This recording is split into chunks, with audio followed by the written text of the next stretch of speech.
Hello and welcome to Off the Shelf Reviews. I wake up in the morning, hear that work bell ring, head to the kitchen table, and it's the same old thing. And I'm Gary. And today we're going to review and discuss Midnight Special, which released in 2016 from writer-director Jeff Nichols. Ian, why don't you give us the synopsis? Well, the story follows Roy Tomlin, played by Michael Shannon, who has kidnapped his own son, Alton, played by Jaden Martell. There is something very special about Alton, and he has to be in a specific place at a specific time, or something bad may happen to him. As Roy heads across the country with the boy and his friend Lucas, we follow Adam Driver and a whole load of FBI agents as they try to hunt him down and stop Alton disappearing. I'm sorry.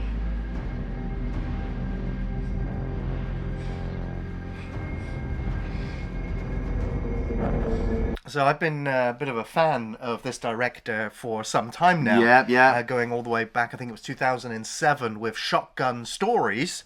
And then Take Shelter in 2011. Yeah. Following year, we had Mud in 2012. And then you also had Loving, which also released 2016, the same year as Midnight Special. And I have enjoyed every single one of his films, but I never actually got around to this one. Which is a surprise because I'm a bit of a fan now of Michael Shannon. Who has also collaborated and worked with Jeff Nichols on like 3 other films leading into this one. And also he would also work with Joel Edgerton again in Loving. So I'm like, this is a director who, once he bonds with his cast, will work with them again and again. And I think it was really Boardwalk Empire that put Michael Shannon, that I got attention towards him even more so, and then like before we knew it, he was Zod. So it's like, well, Michael Shannon is here now. But yeah, I've just really always enjoyed this director, so I was kind of surprised that I never watched this one, and I found out that this was this director's first studio movie because his previous ones were all independent, but he didn't quite have the budget to make this one. He actually signed a deal with Warner Brothers to make the film. They gave the go-ahead, but then like apparently on the last meeting he had with them, he went, oh yeah, by the way, I get final cut of the movie. Ooh. And they just went, what's the budget? $18 million. Ooh. And they went, that's nothing. Fine, you get final cut. We don't care. That's nice. So, but that's it. The film still has a very independent feel or vibe to it, like his previous movies. So even though he had more money, it still feels creative and it still feels kind of raw. And it doesn't have that Hollywood kind of sheen on it. That's actually surprising you say that. I totally didn't pick up on who was the distributor. So as soon as you said Warner Brothers, I'm like, oh wow, they have touch and go with certain movies, but this one obviously they just went, here, take all the money and make the movie. And I kind of remember the trailer coming out, and it's like what we always say, isn't it? Like sometimes I can wiki a movie and I go, I never have to actually sit down and watch it. I know that's good. This director, I've seen Take Shelter, but I saw it ages ago and saw Michael Shannon at the time and didn't know who Michael Shannon was, and then all of a sudden he's, like Gary said, he's in the Boardwalk Empire, and I'm like, hey, I know that guy. And then all of a sudden he's Zod, and I'm like, whoa, it's that guy again, and then he's just hitting note after note. I mean, he was in, was it The Iceman as well? Like I was very surprised when I wikied just everything that Michael Shannon has done, realizing that he's gone all the way back to playing Fred in Groundhog Day, right? Which I was like, holy fucking shit, I need to see this shit. But you just see, I do. I see Michael Shannon and go, psh, I know that's good. Yeah. I don't need to see that. Oh, it's got Adam Driver in it. Psh, then I know it's totally going to be good. Oh, it's got that guy from The Thing in it. Well, I like The Thing, so yeah, it should be okay. It should be good. I do want to bring up quickly though. I'm feeling a little bit, touching my age nowadays when I see Kirsten Dunst. Mm-hmm. And she's not sweet little Claudia anymore, is she? No, she's not. And I don't know if that's more me, where I'm looking at her and I'm like, oh wow, she's really, I don't want to say aging, because it I might come across as ageist. She is definitely becoming this actress in her age, or old age. I don't want to say old age. Where I'm like, wow, I'm so glad I followed your career. Well, I mean, yeah, you say that, but they made a choice in this film to not have her wear makeup of any kind. Yeah, to and make her look like an everyday A Midwestern American mum. Yeah. You know, it's, and she that's the impression I get from her. So, Yeah. But also, she's also lost her family, so she's kind of a bit downtrodden and depressed at this point. So, But I also felt as well, like, Kirsten Dunst is almost at the age now where she could play Aunt May. Spider-Man. it's gone from Mary Jane now, May.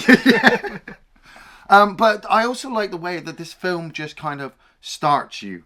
Yes. Like, already kind of in the story. It's not like, here's how everything builds up. It's you're listening to the intro as the narration comes over, and then all of a sudden you catch a radio broadcast, you know, about this guy, Roy Tomlin, who's supposed to kidnap this 8-year-old boy.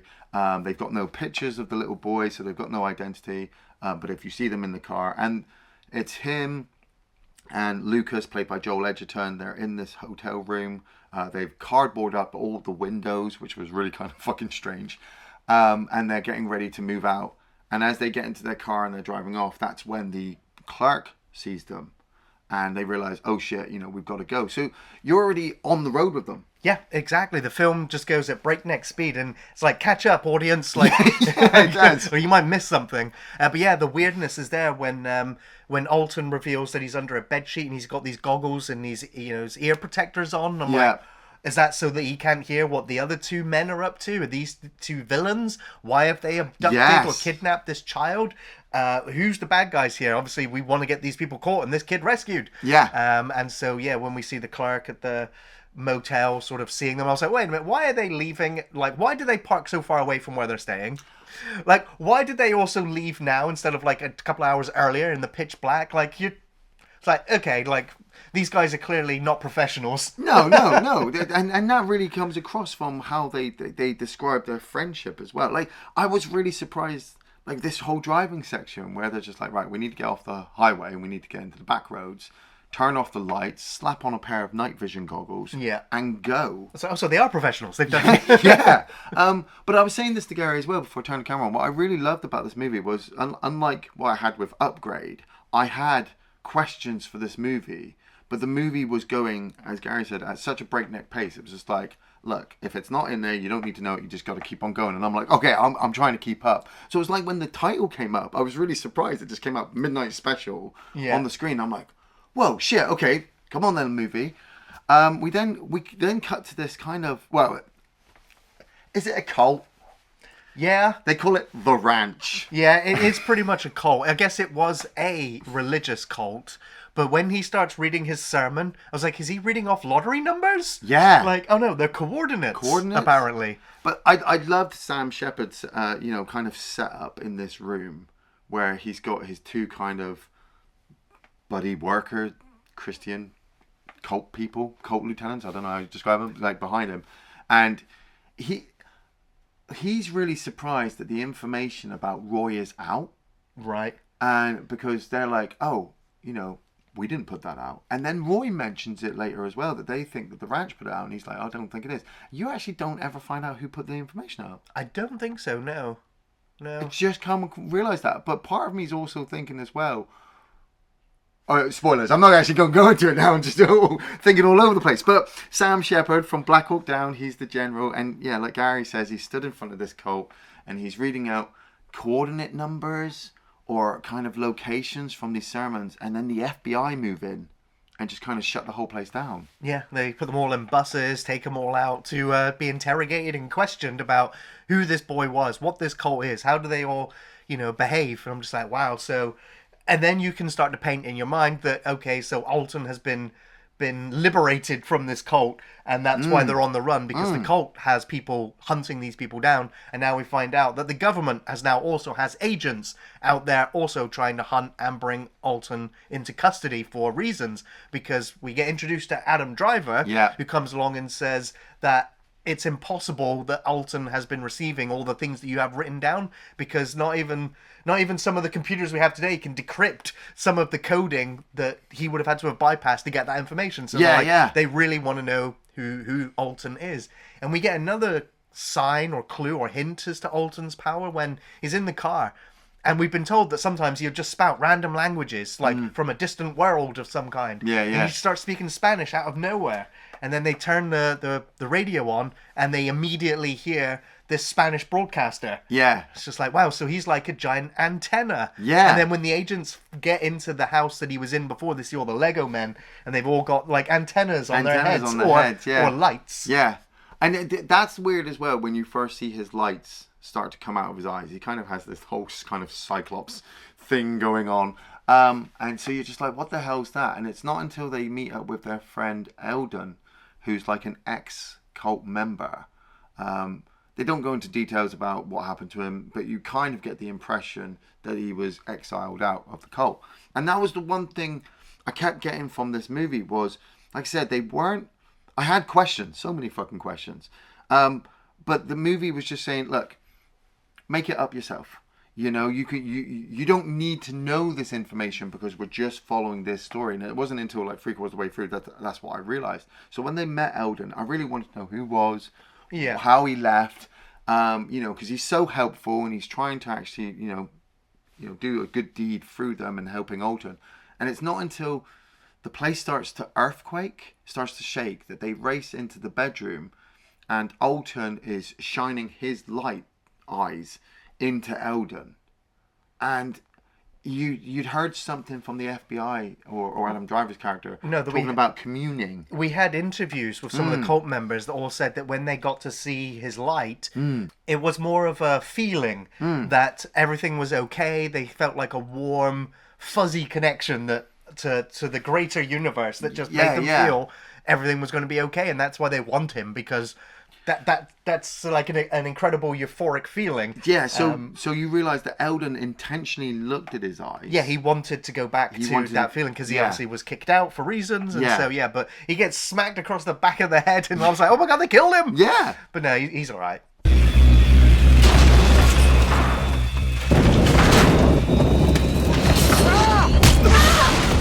Well, you say that. I mean, Michael Shannon kind of confronts him in the kitchen, doesn't he, as they're leaving, and he's got his gun out. And I sat there, I was just like, oh, fuck, he's going to shoot him. Right.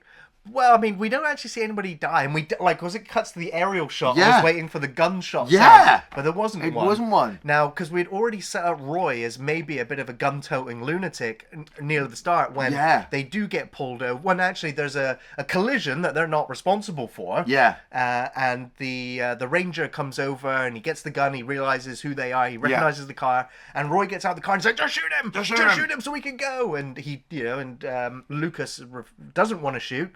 But then the officer goes for his gun, so he ends up shooting him. But then he checks, and he's like, no, he's wearing body armor. He's going to be okay. Yeah. And they drove up. But Roy just seems to be the one like, no, he knows too much. He's seen our faces. He knows who we are. Kill him. Yeah. So it makes you think that he would kill the guy from the ranch, it makes you think he's a bad guy, We didn't hear the gunshot, so I'm going to go with Roy didn't kill him. Yeah, and I love that with Joel Edgerton's acting as well, because when they do meet up with Kirsten Dunst, Sarah, she asks him what he was, what job he had. And he explains that, like, he's a state trooper, so he's a police officer, and he hasn't seen Roy since they were kids, because Roy's family up and left and went to this cult, the ranch, and so Roy's been there all of his life, and it wasn't until like 3 nights ago that Roy just turned up at Lucas's door with the kid. And Lucas he's seen the lights, he's been shown the lights, so he kind of knows that, like, Alton is special, and he even says that to him, doesn't he? He says that to Roy. I'm here for the boy.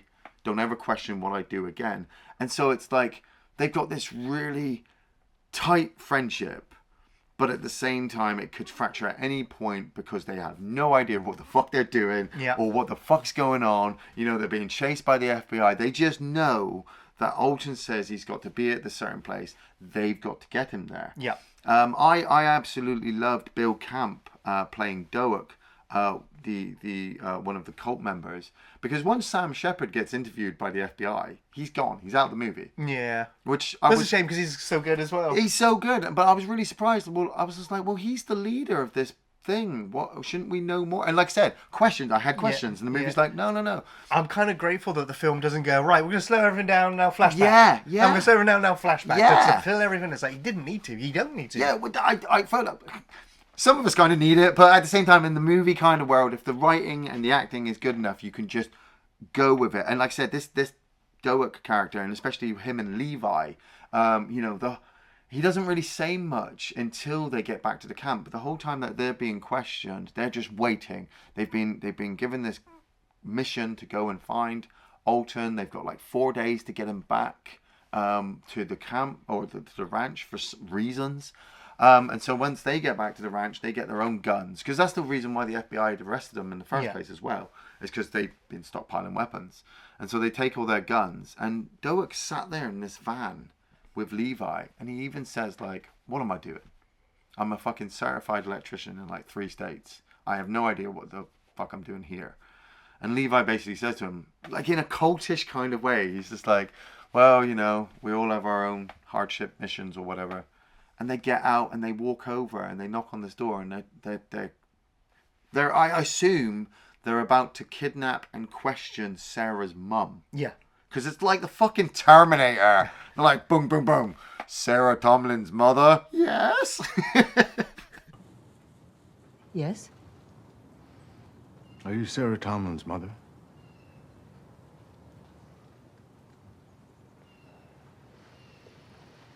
Yeah.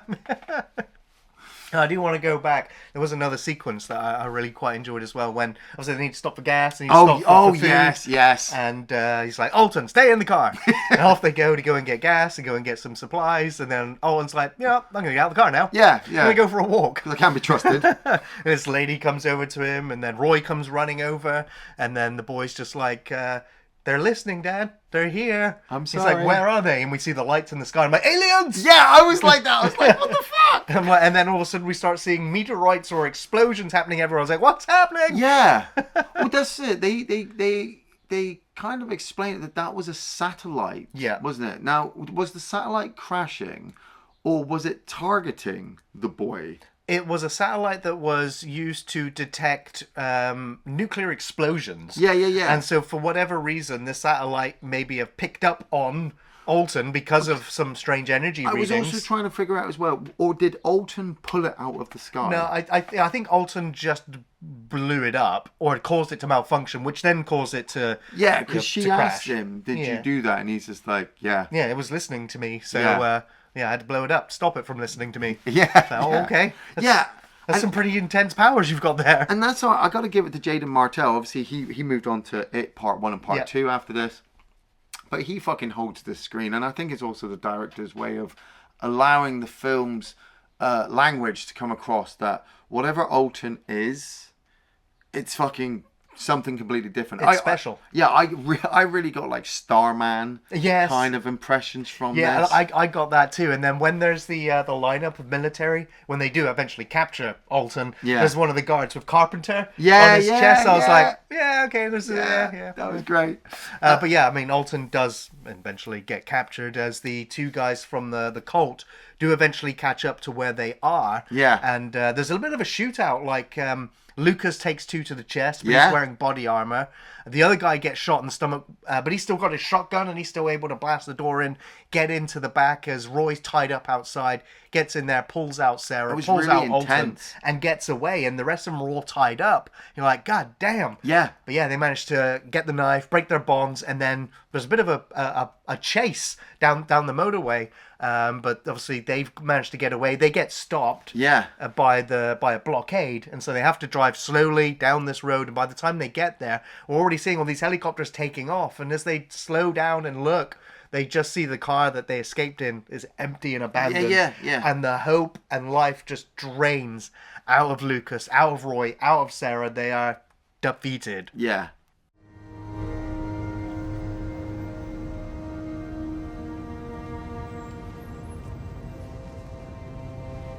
I mean, I was really kind of actually shocked at that point because, like, prior to that, Alton and his dad had gotten out of the car and run off into the woods because they were being followed. And Sarah and Lucas were expected to go to this motel. And by this point, if you haven't realised, they're constantly travelling at night. Alton cannot be out during the day. Light is bad for him. It will kill him. And so he races off into the woods with his dad, and they hide in this kind of really dark cave.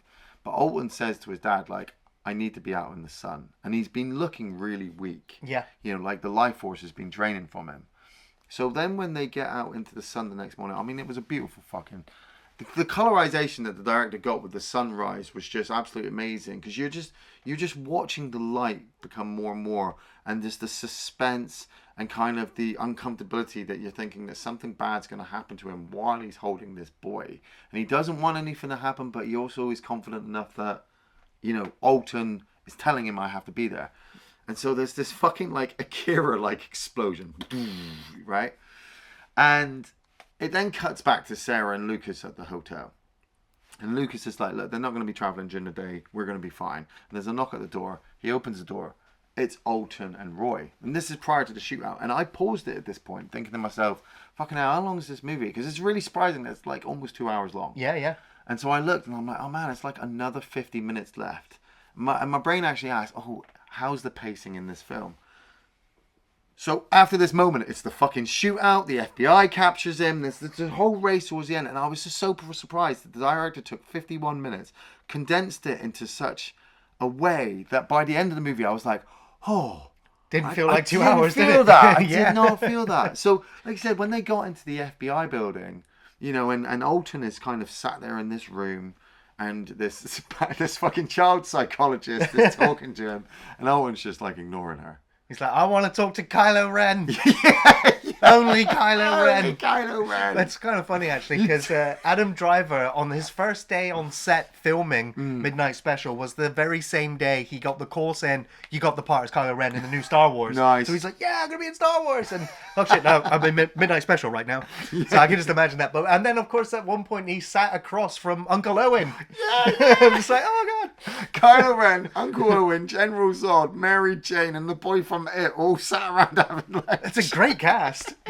There is actually a cool like Superman reference, isn't there? That was when great. they're driving, he's like, Dad, what's kryptonite? And I'm like, General Zod's like, I don't know. You should wish you hadn't given those comics.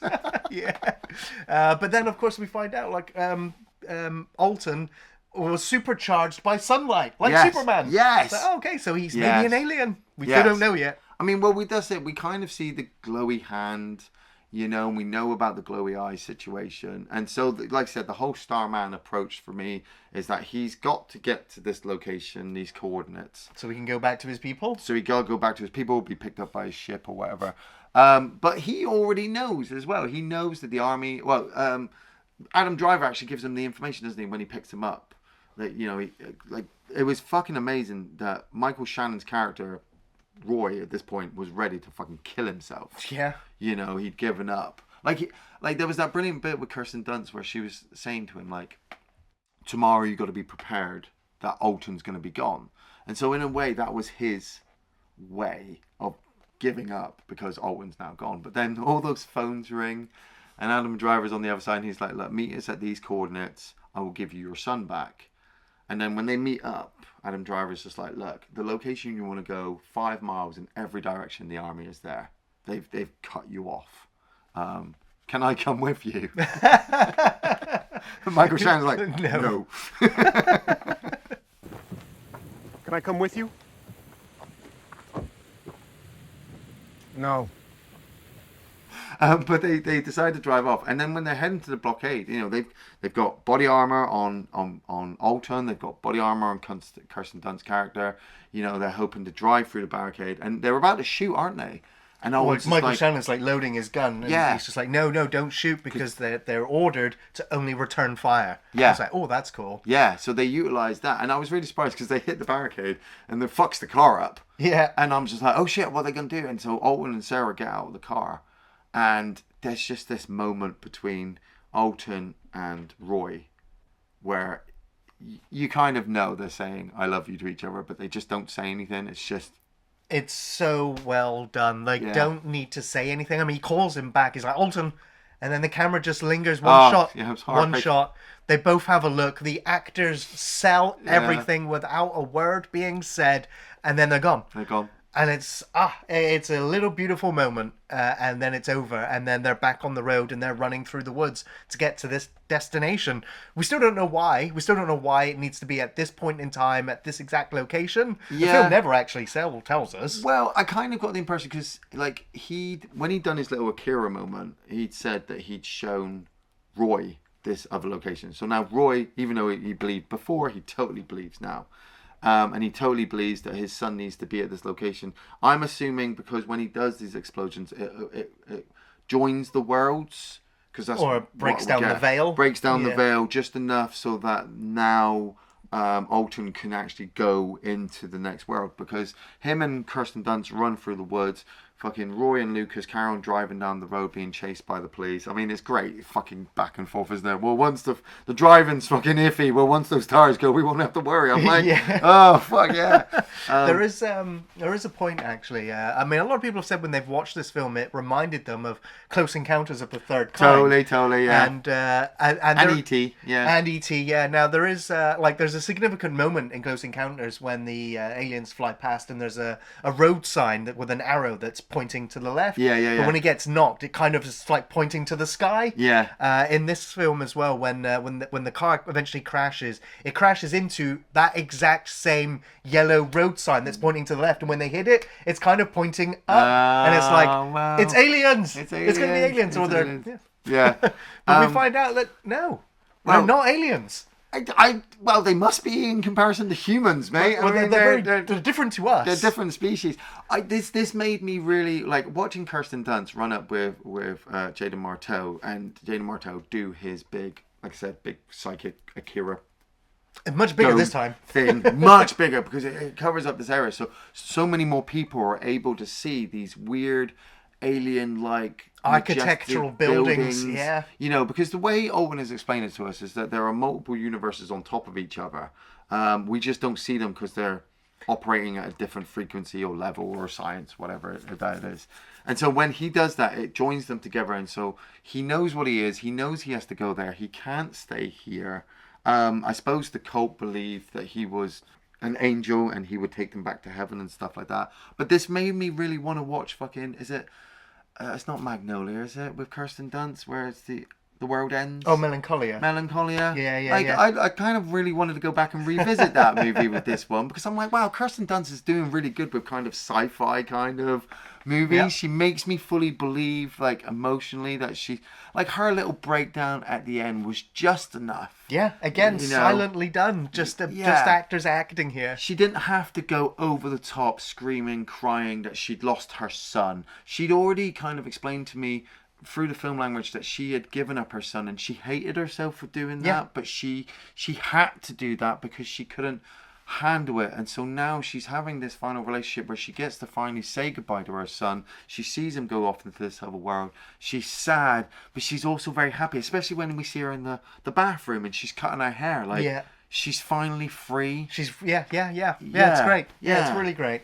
And of course we cut then to Lucas because we'd seen that their car had eventually kind of, the wheels exploded, they overturned, and it also lets you know, like, because like from the moment their car crashes and overturns, we see the military closing in on them. Yeah. And we also, like, the entire Akira explosion is come and gone Yes, by the yes. time the military even get to the car. So I'm like, that all Well, must have happened really quickly. Well, no, when the car crashed, because they car crashed because they see the buildings, and the military see the buildings, Yeah. but that's it. I imagine also know. everyone must have just stopped at that point, like, what? Yeah, the we is see all going those on? people outside the supermarket, don't we? We Yeah. see the people under the construction rig. It's just everyone's like, what? And then it's all gone again. It's like, am I crazy or did that really Did happen? that really happen? And that's why we have Lucas now being interrogated, and they're like, look, we're going to ask you this again. And he's like, look, I've already told you. I saw yeah. the same shit you did. Yeah, like, I don't yeah. know how many other ways to say it. And he's Yeah. like, I'm going to send in the specialist. He comes, and in comes Adam Driver, and he's like, And that's it. Like, I was sitting there with Lucas thinking, actually, by the end of it, he hadn't killed anybody. No. They hadn't destroyed anything. Nobody had really gotten hurt. well, In I mean, fact, the petrol station got pretty decimated. but that wasn't their fault. They didn't blow it up. Well, they dropped the... Well, yeah. I It's mean, not their fault. But, Yeah. but it made me also think with Roy, because we see Roy kind of locked up in chains. But I'm like, what are you holding for? Kidnapping? Probably, yeah. I mean, Kidnapping his own They son? did shoot a trooper on the side of the road. I mean, he survived. Yeah, but yeah, I still suppose, shot him. shot him. They drove you know. through a military compound. Well, they would have to keep Roy separated from other prisoners because they wouldn't want his story getting out. Yeah, yeah. You know, yeah. he's like a fucking X-File case right there. Right, yeah. But it's kind of sad to see that he is imprisoned, but he's still smiling. And when he's looking out, he's got the bars in front of him, but the light is still shining right through on him. And the camera comes up to his eyes, and we see the same sort of glow that we'd seen in Alton in his eyes as it goes back to normal again. I was just like, what does that mean? Yeah. I'm like, does that mean that Roy was also one of them? Yeah, was he? Is he one of them now?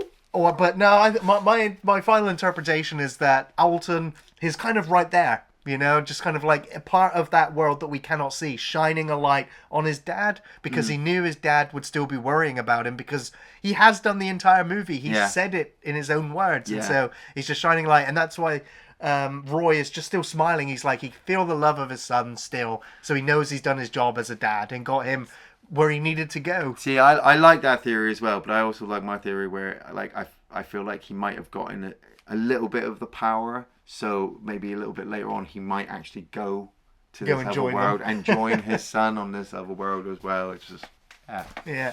But it also brings back to like the film's title, Midnight Special, because I'm like, what does the title actually mean to the film? Yeah. And then of course there is I think it was 1926, the blues song Midnight Special was written, and then it's been performed throughout the century by various bands, and obviously the most famous one I think is the Creedence Clearwater Revival song Midnight Special, which talks about shining a light, and it's the boys only going out at midnight to stay out of the dark, to stay out of the light, and there's lots of little references in the song lyrics that's in the film, so I was like, okay, I see why it's called Midnight Special. It kind of works. You have to think about it just a little bit. Yeah, that's cool. Yeah. That's really cool. Yeah. Ian, do you have any favourite scenes? Actually, I didn't make any notes of favourite sequences throughout this film because as the film went on, I was just like, man, it just keeps getting better and better. I mean, if anything, it would have to be the sequences with Michael Shannon and Jaden Martell. Just their relationship, even throwing in Joel Edgerton in there when the three of them are in the car, which I know is like 90% of the fucking movie, so that's really why I didn't make any favourite sequences. They're just their relationship. I'll just use that, like you said, that one sequence where Alton says to him, "Dad, you don't have to worry about me anymore." And fucking Roy turns around and he's just like, "Well, that's my job. I'm your dad." And I'm like, oh my God, I say that all the time. Yeah. It's your job, to take care of people, even when they are a fucking supernatural being from another universe telling you that you don't need to worry anymore. You're like, I'm still going to. Yeah, I mean, Michael Shannon said that playing a father in this role became really easy to him because, like, 2 weeks before he started shooting this, he had just had his second child. Wow, so yeah. he was feeling that paternal relationship anyway, and he felt that relationship with Jaden Martell during the making of the film. Yeah. That when the filming was over, and of course they went back to their lives, he was like, goodbye, third child. Like that's the connection that they made. So it comes through so well. And also the director, Jeff Nichols, had also just become a father while doing Take Shelter. Wow. And then wrote this script on reflection of becoming a father. Yes. And so, of course, that bleeds through this film so much that the relationship between father and son, mother and son, it's there. You feel it.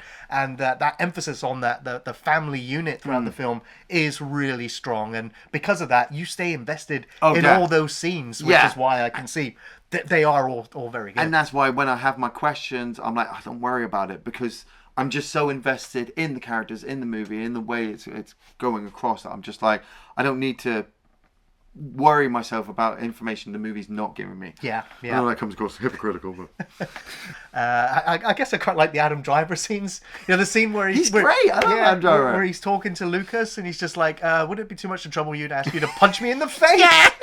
No. Okay, then. No, okay, that's He fine. starts handcuffing himself. It's like he's such a dork in this. He's so good. Dork. I really like the opening scene to the film because again it's just like news report, cardboard on the windows, being watched, sneaking out at night, the goggles, the headphones. I'm like, what's going on? It was almost like Near Dark. Right, yeah. So yeah, it was a very, very catchy, very action-filled sort of intro where you're out of your element. You're trying to figure out what's going on. So did that quite well. Of course, the gas station satellite crashing down, because that's like a big sort of action scene moment where like, this is what is actually happening in this Yes. film. We don't know. Don't even know what it is. Is it a meteor? Is it a nuke? Is it an explosion? Is it aliens? Is it UFOs? What is it? And now I think the visual effects are... They suffice. Yeah, suffice. The sound effects really help the crashing and exploding, but it looked a little bit fake. Yeah, But I was like, it that's totally fine. It Yeah. doesn't linger long enough that you see it. You don't. Yeah. You don't see it again until the very next day where it's a crash site. And you're like, yeah. Yeah, but yeah, just a tiny nitpick there, and it didn't look quite right. And yeah, as we've already said, all of the scenes with Roy and Alton, like, I mean, and it's also the scenes where they don't even speak. They just emote. Yeah. And it comes across so well, so passionately that you can't help but just want to find out what happens to these characters. It's Yeah. Ian, do you recommend the Midnight Special? I fucking wholeheartedly recommend Midnight Special. It is exactly what it is. It's special. You know, if you like Starman, if you like E.T., if you like, you know, those little movies where you've got a creature or an alien or whatever, and you've got to get it from point A to point B. You know, it's that, but it's also this relationship between father and son. You know, I have so many questions, but I'm okay to just go along with it because, you know, it's just so special. Their relationship. Jaden Martell is fucking ace, you know, as the little kid, and then Michael Shannon as the dad is just... I'd love Michael Shannon to be my dad, I suppose. You know, Kirsten Dunst is fucking amazingly beautiful as always. Fucking Adam Driver is just kicking it out of the park every time I put one of his films on. Joel Edgerton is absolutely brilliant. The director just did brilliantly well with all of the visuals in the movie. I mean, like we said, like... The stuff at the end lingers a little bit where you could almost go, oh, that looks out of place, it looks fake, but it's so mind-blowing that you just kind of like, what the fuck is going on? And then it's gone and you're like, no. You know, yeah, totally recommend it. Yeah, I'm also going to be recommending Midnight Special, as this was entertaining from start to finish. It built up a great mystery, supplemented with a few action scenes, packed it with an emotional ending that raised more questions, but was wholly satisfying. So far, I've enjoyed all of Jeff Nichols' films, and his first studio film is no different. Great direction, pace, and editing, coupled with great cinematography and top-quality performances from all the actors involved. Michael Shannon is a terrific actor and completely believable as a father who will do anything to protect his son. It's a great script, and the actors bring to life the emotion, often without having to say a word. It's great stuff. I love how the story is framed. You know, you're left to fill in the blanks as the reveals come as to what happened narratively before the film started, framing the protagonist as villains that we will eventually root for.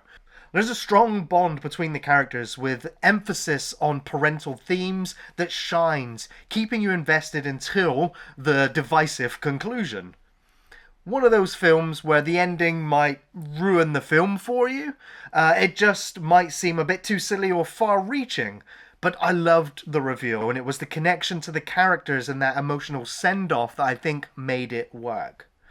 It's a great, really well-made sci-fi with a wonderful cast, awesome soundtrack and score, action and story. So yeah, I'm giving this one a must-watch. It was thought-provoking, refreshing, tonally tense throughout, and it was grounded but also fantastical. He's not like us. Thanks for watching Off the Shelf Reviews.